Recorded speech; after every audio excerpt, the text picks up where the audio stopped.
Naquela manhã silenciosa no porto, Helena Carvalho percebeu Hang, algo na sua vida tinha quebrado para sempre. Não foi um grito, não foi uma discussão, foi um extrato bancário. O dinheiro que ela e o marido guardaram durante décadas para envelhecer com dignidade, para uma casa tranquila no Algarve, tinha simplesmente desaparecido. Onde deveriam existir 1,8 milhões de euros, restavam apenas números frios. E o vazio? Helena sentou-se sozinha à mesa da cozinha. As mãos tremiam. O coração apertava. E naquele instante ela entendeu. O homem com quem dormia todos os dias já não era o homem que conhecia. Mas o que Helena ainda não sabia é que aquela traição silenciosa era apenas o começo de algo muito maior, perigoso, calculado e cruel. Se inscreva no canal agora, porque a partir daqui, cada passo revela uma verdade mais chocante do que a anterior. E fique comigo, porque o que Helena fará depois vai surpreender Portugal inteiro. Depois daquele extrato bancário, Helena Carvalho já não conseguiu fingir que tudo estava normal. A casa continuava impecável. O café ainda fumegava na chávena. Mas por dentro, algo tinha rachado. Durante 2 dias, Helena não disse nada. Observou, escutou, esperou. Rui Carvalho continuava a agir como sempre. Entrava em casa com o sorriso treinado. Perguntava se ela tinha descansado. Falava do trabalho no setor dos seguros, das reuniões longas, dos clientes difíceis. Mas agora cada palavra soava vazia. Na terceira noite, quando Rui adormeceu no sofá, Helena sentou-se novamente à mesa da cozinha. Abriu o portátil. Respirou fundo e decidiu olhar onde nunca tinha olhado antes. Começou pelos movimentos bancários, um a um, com datas, com horários, com valores, pequenas retiradas no início. 5.000 euros aqui, 10.000 ali, depois valores maiores, 20, 50, 100 mil. Tudo feito com método, tudo espalhado ao longo de quase 2 anos. Helena sentiu o estômago apertar quando percebeu o padrão. Os levantamentos coincidiam sempre com sextas-feiras à noite. E os destinos eram sempre os mesmos. Estoril, Cascais, hotéis de luxo, casinos. Ela fechou os olhos por um momento. Não queria acreditar. Abriu os extratos do cartão de crédito, depois os recibos antigos que Rui dizia serem irrelevantes. Quartos pagos que ela nunca tinha visto. Jantares caros em restaurantes onde nunca tinham ido juntos. Ali já não havia dúvida. Rui não tinha cometido um erro. Rui tinha uma vida paralela. Quando ele chegou do trabalho no dia seguinte, Helena tentou manter a voz firme. Rui, precisamos falar do dinheiro. Ele sorriu, como quem não espera perigo. Agora? Estou cansado, Helena. Falamos amanhã. Mas ela não recuou. Falamos agora. O sorriso desapareceu devagar. Não de surpresa, mas de defesa. Helena colocou o portátil à frente dele. As páginas abertas. Os números visíveis. Onde está o dinheiro da nossa poupança? Rui desviou o olhar. Levantou-se. Abriu o frigorífico como se procurasse algo para beber. Deve haver algum erro, disse, num tom estudado. O banco, às vezes... Não há erro nenhum, interrompeu Helena. Foste tu, durante quase 2 anos. O silêncio caiu pesado entre os dois. Rui suspirou. Passou a mão pelo cabelo. Sentou-se lentamente. Eu ia resolver, murmurou. Estava tudo sob controle. Sob controle? A voz de Helena tremeu. O nosso futuro desapareceu. Foi então que Rui confessou, mas sem pedir perdão. Falou de jogos ocasionais, de má sorte, de um sistema novo que ia recuperar tudo. Helena ouviu e sentiu algo frio crescer dentro dela. Não era arrependimento o que via no rosto dele. Era cálculo. Precisas de ajuda, disse ela. Isto é um vício. Rui levantou a voz pela primeira vez. Não me trates como um doente. O que eu preciso é que confies em mim. Helena levantou-se. Olhou para aquele homem. e percebeu que já não o reconhecia. Confiança acabou quando roubaste a nossa vida, respondeu. Nessa noite, Rui saiu de casa dizendo que precisava pensar. Helena ficou sozinha, sentada no escuro. Foi então que o telefone tocou. Número desconhecido. Boa noite. Falo da seguradora Atlântico Vida. O coração de Helena acelerou. A funcionária explicou com cuidado que Rui tinha feito recentemente um seguro de vida de 4,5 milhões de euros. Algo precisava de confirmação no nome do beneficiário secundário. Helena desligou sem responder muito. Ficou imóvel. O dinheiro desaparecido. O vício. O seguro recente. As peças começaram a encaixar. Naquela madrugada, Helena não chorou, não gritou, não ligou para ninguém. Ela apenas entendeu uma coisa com clareza dolorosa. Rui não estava apenas a mentir. Ele estava a preparar uma fuga. E, sem saber, tinha acabado de transformar a mulher silenciosa que deixou para trás na pessoa mais perigosa da sua história. Na manhã seguinte, o mar estava calmo. Demasiado calmo. Helena acordou cedo, como sempre. Fez café, abriu as janelas, esperou ouvir a porta. Rui não voltou naquela noite. Havia uma mensagem curta no telemóvel. Vou sair com o barco. Preciso de espairecer. Nada mais. Helena ficou a olhar para o ecrã durante alguns segundos. Depois, pousou o telefone. Algo dentro dela avisava. Aquilo não era normal. Rui raramente saía sozinho para o mar. E nunca o fazia depois de uma discussão daquelas. O relógio avançou lentamente. 10 da manhã. 11. Meio-dia. Às 2 da tarde, o telefone tocou. Senhora Helena Carvalho? Perguntou uma voz masculina, formal. Falo da Polícia Marítima de Setúbal. O coração dela bateu forte. O barco do seu marido foi encontrado à deriva, a cerca de 3 milhas da costa da Caparica. Não havia ninguém a bordo. Helena não respondeu de imediato. Senhora, está a ouvir-me? Estou, disse ela com esforço. O Rui caiu ao mar? Não sabemos. Não há sinais de luta nem de avaria. Estamos a iniciar as buscas, mas a água está fria e o tempo já passou. Helena desligou devagar. Sentou-se. As pernas tremiam. Mas a mente estava estranhamente lúcida. Enquanto as equipas procuravam no mar, Helena foi para o escritório em casa. Abriu o portátil. Entrou mais uma vez na conta bancária. Atualizou a página. Uma nova transação apareceu. Transferência internacional. Todo o valor restante. Data: 40 minutos antes do barco ser dado como desaparecido. Saldo: 0,0 euro. Helena fechou os olhos. Ali não havia acidente. Havia um plano. O resto do dia passou num nevoeiro estranho. Telefonemas, perguntas repetidas, promessas de busca. À noite, a Polícia Marítima ligou novamente. As buscas serão suspensas por hoje. Amanhã retomamos ao amanhecer, mas preciso de ser honesto consigo. As hipóteses são muito reduzidas. Helena agradeceu. Desligou. Ficou sozinha na sala. Não chorou. Foi então que fez algo que nunca imaginou fazer. Abriu uma nova aba no navegador e escreveu: Como fingir a própria morte no mar. Os resultados apareceram rapidamente. Leu tudo. Local isolado, barco à deriva, transferência de bens antes do desaparecimento. Cada frase confirmava o que ela já sabia. Rui não tinha morrido. Ele tinha fugido. No dia seguinte, Helena recebeu outra chamada. Desta vez, da seguradora. Lamentamos muito a situação, senhora Carvalho.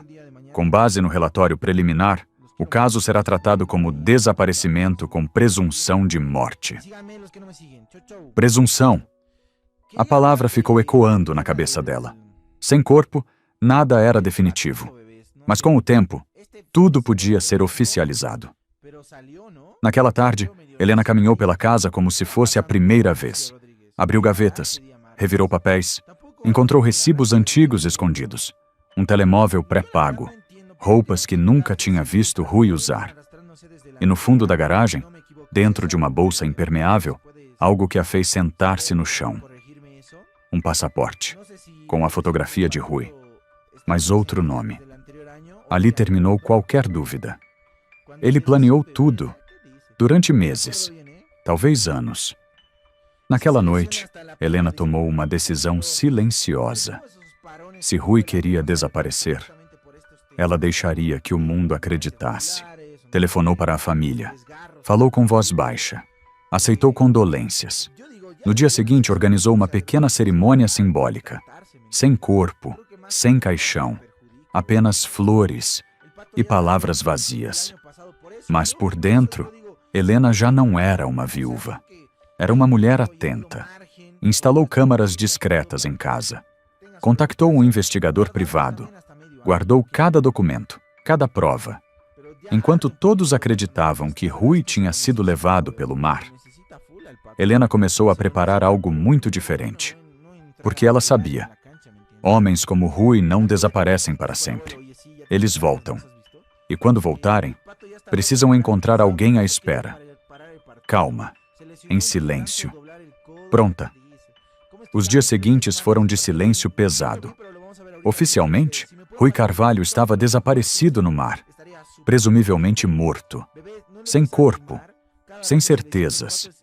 Helena repetia essa frase como um escudo sempre que alguém ligava. A família, os vizinhos, os antigos colegas dele. Mas por dentro, ela já não acreditava em nenhuma palavra desse luto. Na terceira manhã depois do desaparecimento, Helena recebeu uma visita inesperada. Uma mulher jovem, bem vestida, parada à porta com um sorriso contido demais para aquele momento. "Sou a Inês Duarte, da seguradora Atlântico Vida", disse ela, num tom excessivamente suave. "Vim pessoalmente apresentar as minhas condolências." Helena observou-a em silêncio. Algo naquela mulher não combinava com a situação. Nem o olhar atento demais, nem a postura confiante. "O Rui falava muito de si", continuou Inês. "Disse-me que era uma mulher forte." Helena assentiu, convidando-a a entrar. Sentaram-se à mesa da sala. Inês abriu uma pasta elegante. Falou de procedimentos, de prazos, de documentos necessários para o seguro. Tudo parecia profissional. Demasiado profissional. "O valor da apólice é elevado", disse Inês com cuidado. 4,5 milhões de euros. Em casos assim, a seguradora costuma acompanhar de perto a família. A palavra acompanhar soou errada. Enquanto Inês falava, Helena notava pequenos detalhes. A forma como ela conhecia horários de Rui, como citava viagens que Helena nunca tinha feito com o marido, como falava do estresse dele com intimidade excessiva. Depois que Inês se foi, Helena não perdeu tempo. Ligou ao investigador privado que tinha contratado discretamente 2 dias antes. Um homem experiente, discreto, recomendado por uma antiga cliente do ateliê. "Quero saber tudo sobre esta mulher", disse Helena. "Tudo." Na tarde seguinte, chegou a primeira resposta. Inês Duarte não era apenas funcionária da seguradora. Era próxima demais de Rui. Almoços frequentes, viagens coincidentes, reservas de hotel feitas em nome da empresa. Helena fechou os olhos. Não era só o dinheiro. Não era só o vício. Havia uma traição maior. Mas ainda faltava alguém. Naquela mesma noite, Helena encontrou algo que tinha passado despercebido antes. No fundo de uma gaveta antiga do escritório, uma carta da Câmara Municipal de Braga, endereçada a Maria Carvalho, a mãe de Rui. Helena ligou imediatamente. "Dona Maria, sou eu. A Helena." Do outro lado, uma voz controlada, fria demais para uma mãe de luto. "Sim, minha querida. Que se passa?"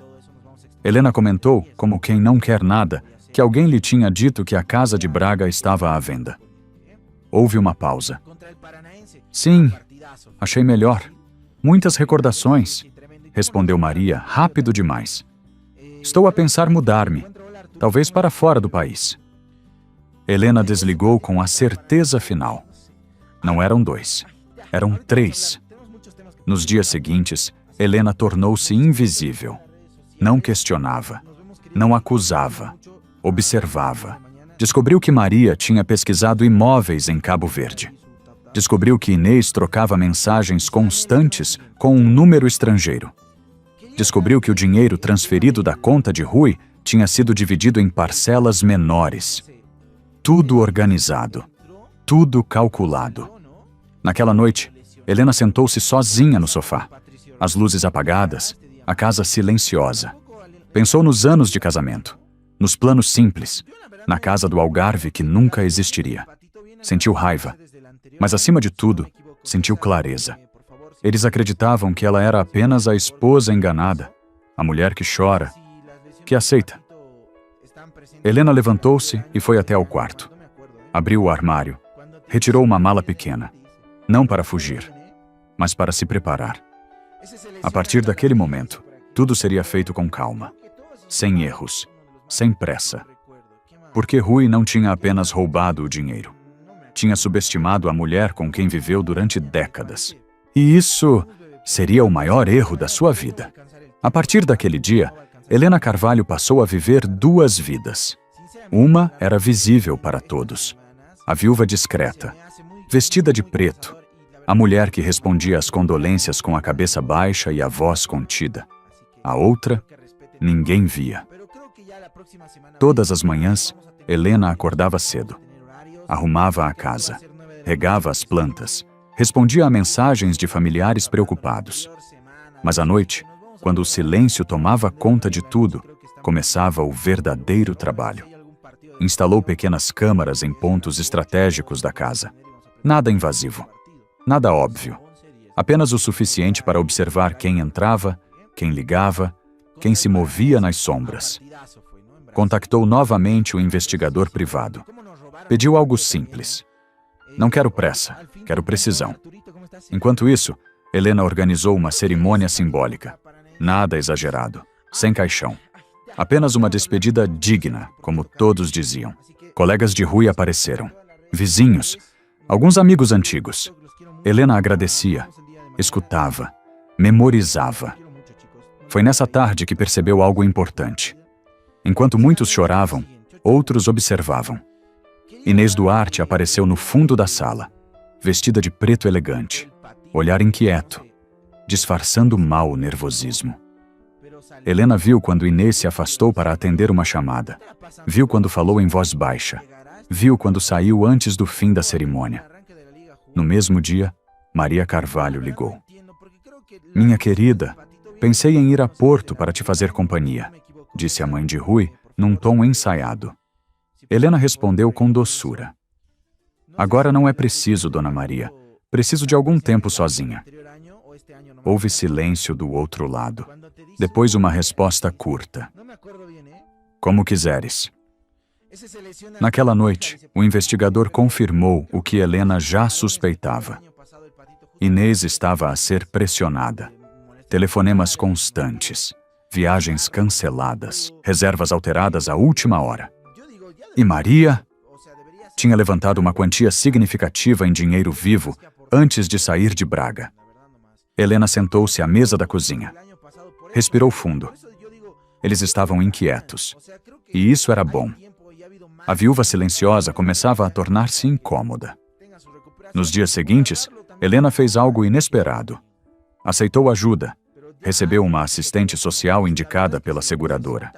Conversou com um advogado. Fez perguntas aparentemente inocentes sobre heranças, prazos, direitos. Nunca acusou. Nunca afirmou nada. Apenas ouviu. E guardou cada resposta como uma peça de um puzzle. Foi então que tomou a decisão mais importante até ali. Se Rui estava vivo, e ela tinha quase certeza disso, ele iria cometer um erro. Homens como ele não suportam ficar fora do controle por muito tempo. Mais cedo ou mais tarde, ele tentaria voltar. E quando isso acontecesse, Helena precisava estar pronta. Começou a ensaiar. Treinou a voz, o olhar cansado, as pausas certas, a mulher magoada, a esposa que ainda acredita. Mas por trás dessa imagem havia outra Helena, atenta, fria, determinada. Numa noite chuvosa, ao rever as imagens das câmaras, Helena murmurou para si mesma: ele vai regressar.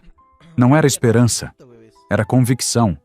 E quando regressasse, encontraria exatamente o que esperava ver: uma mulher quebrada. O que ele não sabia é que essa fragilidade era apenas a última peça do teatro, porque naquele momento, Helena já não estava a reagir ao que tinha acontecido. Ela estava a conduzir tudo, com calma, com paciência, como quem espera o momento certo para fechar a porta, quando todos os culpados já estão dentro. A noite estava fria quando a campainha tocou. Helena levantou-se devagar. Não acendeu a luz do corredor. O coração batia firme, mas a mente estava calma. Quando abriu a porta, viu-o. Rui Carvalho estava ali, à sua frente, mais magro. Barba por fazer, roupa amarrotada como quem vinha de longe. Helena, murmurou ele com a voz fraca. Sou eu. Ela levou a mão ao peito, como se o ar lhe faltasse. Rui, sussurrou. Meu Deus, estás vivo? Ele assentiu lentamente.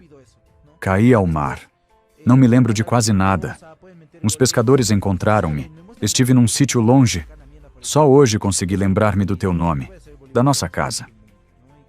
Helena sentiu o impulso de recuar, mas não recuou. Aproximou-se. Tocou-lhe no rosto com cuidado. Pensamos que tinhas morrido, disse com a voz embargada. Fizemos uma cerimônia. Todos choraram por ti. Rui fechou os olhos, como se estivesse a sentir dor. Eu sei, murmurou. Disseram-me no caminho. Sinto muito. Ela deixou-o entrar. Preparou-lhe chá. Deu-lhe uma manta. Falou pouco. A esposa compreensiva, exatamente como ele esperava. Nos dias seguintes, Rui contou a sua história com detalhes calculados. Falava de confusão, de nomes esquecidos, de uma memória que voltava em pedaços. Helena escutava, nunca interrompia, mas observava tudo. As pausas longas demais, as frases ensaiadas, os momentos em que ele não se lembrava apenas do que lhe convinha. Quando Helena sugeriu ir ao hospital, Rui recusou. Preciso de descanso, não de médicos, disse. O choque foi grande. Ela aceitou, em silêncio. À noite, quando Rui pensava que ela dormia, levantava-se. Ia até a casa de banho. Falava ao telemóvel em voz baixa. As câmaras registravam tudo. Numa dessas noites, Helena ouviu-o murmurar. Já estou dentro. Sim, ela acredita. Precisamos só de tempo. Helena fechou os olhos por um segundo. Depois, continuou a gravar. 2 dias depois, Rui começou a queixar-se do coração. Dores no peito, falta de ar. Acho que o acidente me deixou sequelas, disse, dramático. Helena mostrou preocupação. Ligou para o médico de família. Não agora, Rui interrompeu. Conheço um médico, antigo amigo. Ele pode ver-me discretamente. Mais um nome novo, mais uma peça. Na manhã seguinte, enquanto tomavam café, Rui ficou pálido. As mãos tremiam. A fala arrastava-se. Não me sinto bem, murmurou. Helena levantou-se de imediato. Vou chamar ajuda. Não, tentou ele. Vai passar, mas não passou. Rui perdeu os sentidos ali mesmo, na cozinha. Helena ligou para o INEM. A voz trêmula. Perfeita. O meu marido esteve desaparecido no mar. Voltou há poucos dias. Agora desmaiou. A ambulância chegou rápido. No hospital, Rui foi mantido em observação. Os médicos notaram incoerências. A história não batia certo. Helena acompanhava tudo com atenção. Falava pouco. Assentia muito. Quando Rui acordou, estava irritado. Quero sair daqui, exigiu. Estou bem, mas não estava. Foi mantido sob avaliação psicológica. Pelo menos 72 horas. Helena sentou-se na sala de espera. Olhou para o chão. Respirou fundo. O jogo tinha mudado. Naquela noite, Rui tentou telefonar. Pediu falar com a mãe, com a seguradora. Foi-lhe negado. No dia seguinte, Helena recebeu uma visita inesperada. Inês Duarte apareceu no hospital. Vim saber como ele está, disse, nervosa demais. Helena respondeu com doçura. Os médicos estão preocupados. Dizem que a história dele não é consistente. Inês engoliu em seco. Deve ser o trauma. Helena sorriu levemente. Talvez. Quando Inês saiu, Helena soube. Rui estava a perder o controlo. E homens como ele, quando se sentem encurralados, cometem erros fatais. Naquela noite, Helena sentou-se sozinha em casa. Reviu as gravações. Organizou provas. Não havia pressa. Porque agora, Rui estava exatamente onde ela precisava que estivesse. Observado, cansado, a cometer deslizes. E a próxima jogada já não dependia dele. Os dias seguintes foram estranhamente silenciosos. Rui regressou a casa depois da observação hospitalar com um diagnóstico vago. Estresse pós-traumático, confusão emocional, necessidade de repouso absoluto. Helena aceitou tudo sem questionar. Preparava-lhe as refeições, ajudava-o a subir as escadas, falava pouco. A esposa dedicada, exatamente como ele precisava. Mas Rui já não era o mesmo homem confiante que tinha voltado naquela noite fria. Agora estava inquieto, impaciente, sempre a olhar para o telemóvel.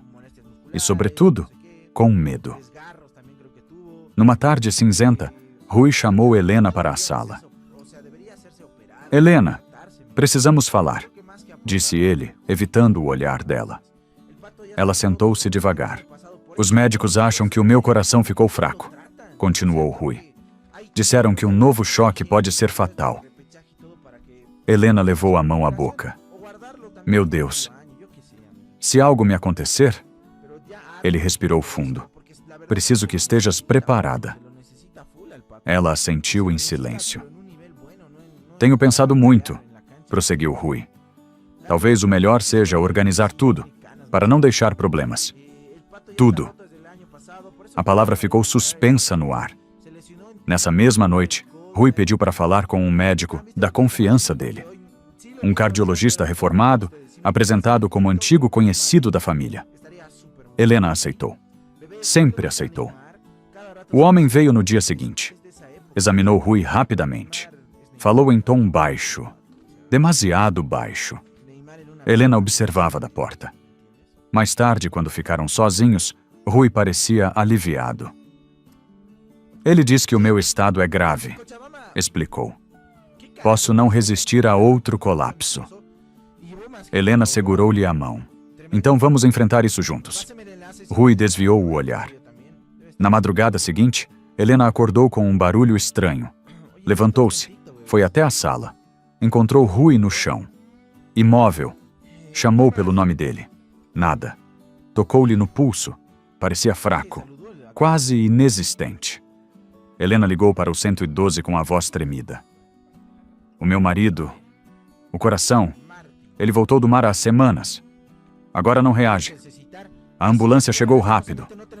Os paramédicos trabalharam em silêncio. Trocaram olhares. Um deles abanou a cabeça. Lamento, disse por fim. Helena caiu de joelhos. Chorou. Gritou. Tudo perfeito. O médico da confiança confirmou o óbito poucas horas depois. Paragem cardíaca. Consequência tardia do trauma. O mundo acreditou. Pela segunda vez, Rui Carvalho estava morto. Helena organizou o funeral com uma calma que surpreendeu muitos. Desta vez, haveria corpo, haveria caixão, haveria despedida oficial. A notícia espalhou-se rapidamente. Colegas, vizinhos, antigos amigos. E claro, Inês Duarte apareceu. Rosto tenso, olhos vermelhos, mas secos. Maria Carvalho chegou mais tarde, vestida de luto rigoroso. Abraçou Helena com força excessiva. Sofreste tanto, minha filha, disse quase em sussurro. Helena agradeceu. Não disse mais nada. Na noite anterior ao funeral, Helena ficou sozinha com o caixão fechado na capela. Sentou-se, olhou para aquela madeira polida, pensou no dinheiro, na mentira, no desprezo. Pensou em tudo o que tinha perdido e em tudo o que eles ainda acreditavam ter ganho. Helena levantou-se, respirou fundo. No dia seguinte, a igreja estava cheia. O padre falava de redenção, de fragilidade humana, de segundas oportunidades. Helena ouvia tudo como se estivesse longe. Quando chegou o momento final, antes do encerramento do caixão, ela levantou-se. "Posso dizer algumas palavras?" perguntou com voz firme. Todos assentiram. Helena aproximou-se do caixão. Colocou a mão sobre a tampa. "Rui foi um homem complexo", começou. "Muitos aqui pensam que o conheciam." Inês baixou a cabeça. Maria apertou as mãos. "Mas há verdades que não podem ser enterradas", continuou Helena. "Nem com flores, nem com silêncio." Ela fez um sinal discreto. 2 funcionários abriram o caixão. O ar mudou na sala. Helena pegou num pequeno recipiente que estava ao seu lado e, sem hesitar, despejou água gelada sobre o corpo. O impossível aconteceu. Rui abriu os olhos. Inspirou bruscamente. Tentou levantar-se. Gritos. Pânico. Helena deu um passo atrás. "Agora", disse ela em voz clara, "podem chamar a polícia." Porque aquele homem, que fingiu morrer 2 vezes, tinha acabado de ressuscitar diante de todos. E já não havia como fugir. Quando a polícia levou Rui algemado para fora da igreja, ninguém disse mote palavra. Não havia aplausos, não havia gritos, apenas silêncio.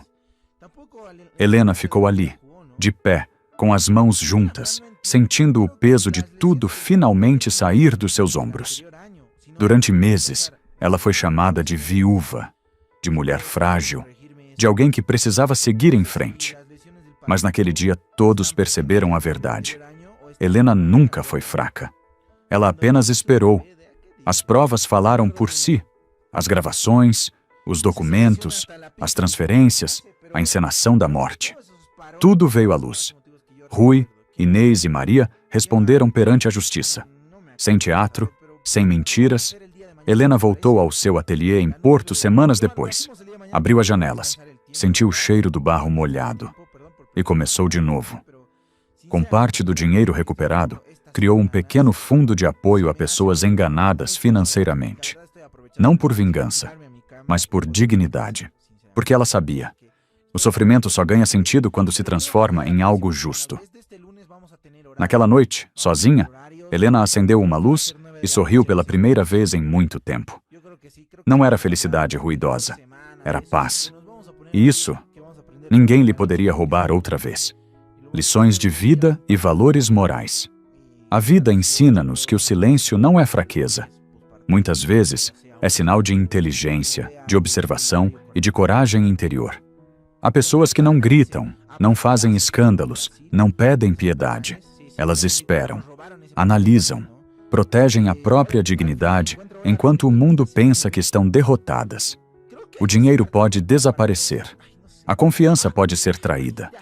Mas o caráter, esse revela-se nos momentos mais difíceis. Quem age com mentira acredita que pode enganar para sempre. Mas a verdade não precisa de pressa. Ela encontra sempre o momento certo para surgir. A justiça não nasce da vingança cega. Nasce da paciência, da clareza e do respeito por si mesmo. Esta história lembra-nos que ninguém perde por ser honesto. Perde quem subestima o outro. Perde quem troca valores por ganância. E no fim, a maior vitória não é ver o outro cair. É poder olhar para si próprio e dizer: eu mantive a minha dignidade. Eu não me tornei aquilo que me feriu. Essa é a verdadeira paz. No sé si las lesiones del patito están presentes ya desde el anterior año o este año nomás, no me acuerdo, ¿eh? Cuando te di su bebé, ¿qué dice? No me acuerdo bien, ¿eh? Ese se lesiona hasta la pija, dice por aquí, no sé, pero creo que todos esos parones que tuvo el año pasado el patito justamente por estos temas de molestias musculares o no sé qué, desgarros también creo que tuvo, Yo digo, ya deberían hacerse, o sea, debería hacerse operar o tratarse, ¿me entiendes? Creo que más que aportarnos perjudica, weón, la verdad nomás. El pato ya está roto desde el año pasado, por eso yo digo, ¿por qué no lo tratan? O sea, creo que hay tiempo y ha habido margen con todo esto del repechaje y todo para que tenga su recuperación o guardarlo también hasta medio año, yo qué sé, amigo. Pero ya harta un poquito todo eso, ¿no? Porque la verdad es que se lo necesita.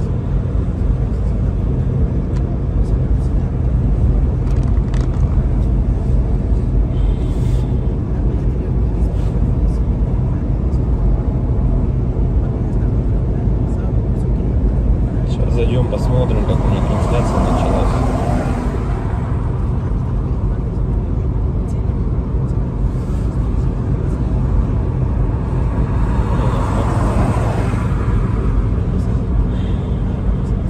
Если вот рассматривать, я говорю, задумываясь о том, что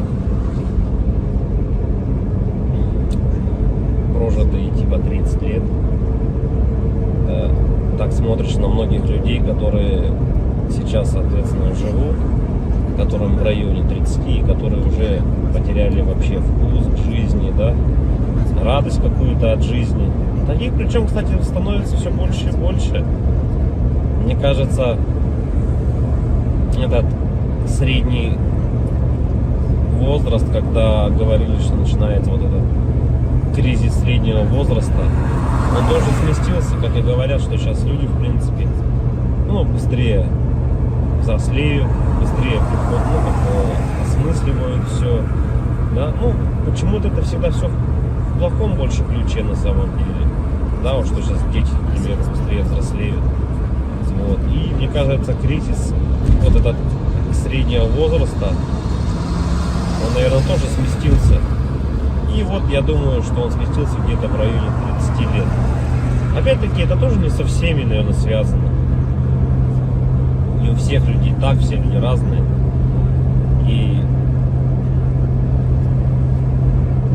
когда приходишь к той мысли о том, что помимо того, что люди сами по себе стали такие вот, наверное, депрессивные, да, времена такие сложные, да, вот это вот еще извне много каких вещей случается, на данный момент, которые людям усугубляют эту ситуацию на самом деле, вот этой депрессии, вот этих кризисов, да, каких-то переходных моментов в жизни. И непонятно, если конец этому всему, да, наступает для людей потом белая полоса в жизни, или они не могут выбраться из нее. Примеров достаточно на самом деле много. К примеру, вот сосед у меня есть такой хороший парень был, и есть, он хороший человек сам по себе, но вот у него сейчас очень сложные времена такие, как бы дизмораль на него напала о том, что он не реализовался в своей жизни к 30 годам, что жизнь у него кончена. И не может он выбраться из этой ситуации. Да? Как говорят, если мы говорим, что это мужики такие, да, типа слабые, да, какие-то,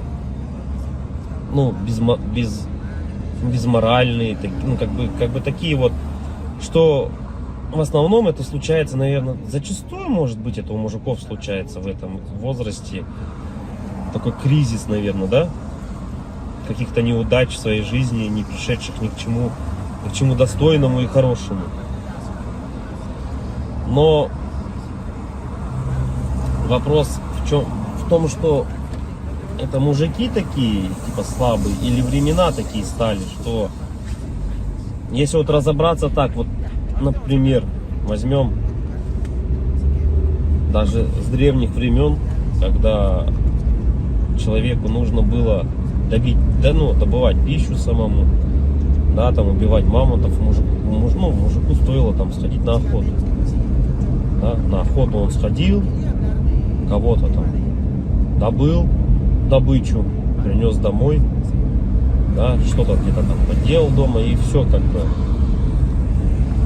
Ну и это, возможно, как работа тоже на ежедневной основе, да, была. И как бы мужик в то время считался, но еще воином были, они воинами были, не воевали, да. В любом случае это все такая в основном физическая была работа, типа стратегии именно добычи пищи какой-то себе. Ну, тут вот требовалось, возможно, какое-то знание, да, тут я не спорю. Но в основном это была физическая работа. Если взять, к примеру, не такие далекие времена, когда там люди вот только выходили из пещер, да, взять даже, допустим, 50 лет назад, 100 лет назад, да, когда люди работали на заводах, и что тогда считалось именно мужиком, да, таким. Разница была, наверное, с нынешними временами в том, что если ты работал, к примеру, на заводе на каком-то, то тебе было этого всего достаточно. То есть ты уходил на завод, отработал свое время, да, пришел домой, какие-то тоже там, может, домашние дела, и, ну, и этого тебе было достаточно на самом деле. Как бы и все, и заключалась вся суть именно мужчин, ну вот, как бы устроиться, главное, на завод и работать физически, опять-таки, да, получить какое-то образование, так, ну, как бы среднеспециальное, к примеру, да, какой-нибудь токарь, идти на завод, отработать там 8-12 часов. Ну, это не легкая работа, я не спорю тоже с этим. Но опять-таки, этого зато было достаточно. Человек уходил, он отрабатывал там 12 часов и понимал, что ему будет всего достаточно. Ради этого и была, наверное, главная и основная мотивация. Да? И если перенесемся мы, наверное, в наше время уже, сейчас, на данный момент, то есть люди просто не знают на самом деле, как заработать, как получить жилье, как получить новый автомобиль. То есть способов получения данного результата его нету как такового. Это говоря о том, что ты будешь ходить на работу по 8, по 12 часов, допустим, сутками там работать, да, ты не заработаешь на машину, заработаешь ты на нее через 5 лет, если ты там не будешь ни пить, ни есть, как бы, да. Ну ладно, если вообще не тратить деньги, то заработаешь. Ну такого же невозможно, это же только где-то в сказках. С учетом нынешних трат, то есть даже при зарплате какой-то средней, там 100 тысяч рублей, ну где-то 60, где-то 70, где-то 80, возьмем от 60, наверное, до 120, то есть, к примеру, достижение результата такой, как, к примеру, квартира, недвижка какая-то своя, это кредиты, ипотеки, то есть вот здесь и сейчас ты берешь. И залазя все глубже и глубже, то есть, как сказать, взял ты, к примеру, себе недвижимость, да, в ипотеку, пусть она будет так. Помимо тех трат, к примеру, помимо этой ипотеки, там, ремонт и так далее, тебе за эти 20 лет нужно и телефоны менять, и одежду менять, и так далее, там, кушать надо. Машины также в этот же момент менять тебе надо. И то есть это кабала на самом деле такая, она дизморальная. И к чему это все? Что же значит мужик в наше время, который ходит на завод, работает 12 часов, а денег у него все равно нету. Как бы добычу он принести уже не может, да? Ну типа он может сходить в лес, но от этого толку особо не будет. И, наверное, сам интернет, во-первых, расфорсил вот это вот все, то, что люди должны зарабатывать какие-то миллионы. Они должны зарабатывать. Это было бы шикарно, если бы каждый зарабатывал. Но каждый по своей сути не может столько зарабатывать, да, потому что не хватит денег, чтобы каждый. А может их и хватит, но никто никому не даст так зарабатывать. И вот возвращаясь, к примеру, к тому, что какая зарплата? 1300, наверное, должна быть в наше время, чтобы как бы себя, наверное, обеспечивать, да, хорошо, одному. И кто же тогда мужик в наше время? Типа, что он должен делать? Что он должен выполнять? Как бы, если он ходит на работу, но смысла от этого нету. Ну, как бы он есть, да, у тебя какой-то идет доход, но если его недостаточно. Смотришь другие профессии, другую работу, да,